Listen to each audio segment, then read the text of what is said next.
Berita menarik dan terkini bersama saya Izzy Farhana dalam siaran terakhir Lensa Dimensi. Dimensi menarik minggu ini.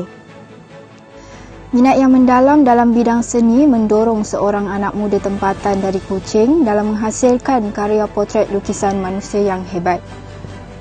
Lebih 7 juta wanita di dunia mengalami masalah sindrom ovari polisistik atau lebih dikenali sebagai PCOS yang telah memberi pelbagai ancaman terhadap kesihatan tubuh badan mereka. Situasi pandemik COVID-19 memberi tamparan yang hebat terutamanya dalam bidang pendidikan di mana pendidik dan pelajar perlu beradaptasi dengan kaedah pembelajaran norma baharu. Kecintaan dalam bidang seni mendorong kepada penghasilan karya hebat oleh Muhammad Sahrir Rostani, seorang pelukis tempatan yang mengetengahkan bakat dalam penghasilan potret lukisan manusia dan mempamerkan hasil karyanya untuk dijual kepada orang ramai. Sahrir Rostani yang berasal dari Simunjan, Sarawak berkata, perjalanan dalam meminati karya seni ini semakin meningkat selepas menyertai pertandingan melukis di peringkat sekolah sebelum melanjutkan pengajiannya dalam bidang seni lukis di Universiti Teknologi Mara UiTM. Berbekalkan ilmu dan pengalaman yang dipelajari, selepas sahaja bergraduasi, beliau cuba untuk menjual karya seni dan lukisan potret hasil air tangannya kepada umum. Kata Sahrir, setiap karya yang dihasilkan ada cerita dan makna yang tersendiri dan selalunya pelukis mengekspresikan diri dan fikiran melalui penghasilan karya mereka.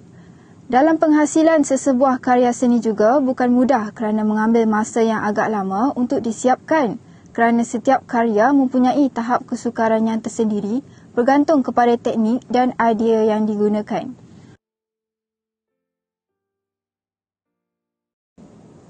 Wanita perlu memberikan tumpuan terhadap kesihatan mereka terutamanya mengenai sindrom ovari polisistik atau lebih dikenali sebagai PCOS boleh mendatangkan banyak kesan kesihatan kepada wanita terutamanya terhadap kitaran haid, rupa fizikal dan juga masalah kesuburan. Penghidap PCOS mengalami ketidakseimbangan hormon dalam badan di mana kehadiran hormon lelaki iaitu androgen adalah lebih tinggi dan memberi kesan kesihatan kepada wanita seperti kesukaran mengandung.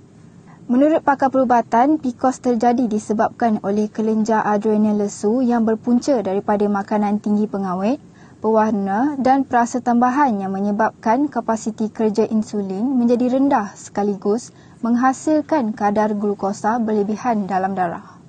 Sindrom PCOS juga boleh didiagnos apabila wujud lebih daripada 2 simptom atau melalui ujian darah hormon dan ultrasound. Para wanita hendaklah sentiasa berwaspada dengan kesihatan tubuh badan dengan melakukan ujian kesihatan secara berkala bagi mengetahui segala permasalahan kondisi tubuh supaya dapat dirawat dengan segera. Penyebaran wabak COVID-19 yang melanda negara kita telah menghadkan sistem pembelajaran dan pengajaran PDPR di sekolah bagi mematuhi prosedur operasi standard SOP yang telah diperintahkan oleh kerajaan. Dan kaedah pembelajaran dalam talian merupakan satu inisiatif yang terbaik dalam menggantikan pembelajaran secara bersemuka. Menurut Guru Sekolah Menengah Kebangsaan Tunku Ampuan Durrah, Laili Kasim menyatakan guru-guru telah ditugaskan untuk melaksanakan PDPR di rumah dengan menggunakan segala platform perhubungan yang ada. Hampir 3 bulan para pelajar tidak hadir ke sekolah akibat pandemik dan Kementerian Pendidikan Malaysia KPM mengarahkan untuk melaksanakan PDPR secara dalam talian kepada semua pelajar seluruh Malaysia. Menurut seorang lagi guru subjek Bahasa Melayu, Nur Syamshila Saludin, beliau juga berpendapat pembelajaran dalam talian sangat efektif tetapi bergantung kepada cara mengajar guru itu sendiri kerana bukan semua guru mampu untuk mengadaptasi dengan teknologi.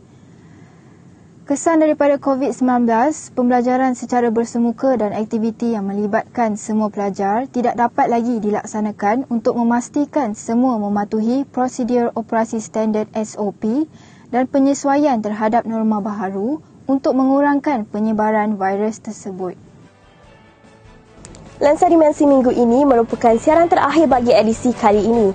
Terima kasih penonton setia Lensa Dimensi kerana menemani kami sepanjang 11 minggu bersiaran. Teruskan mengikuti dan menyokong kami di laman media sosial Berita Dimensi melalui platform Twitter dan Instagram kami. Dan jangan lupa untuk mengikuti program rangkuman Lensa Dimensi pada minggu hadapan. Sampai di sini sahaja kita bertemu untuk Lensa Dimensi kali ini. Saya Izzy Farhana, terima kasih dan Assalamualaikum.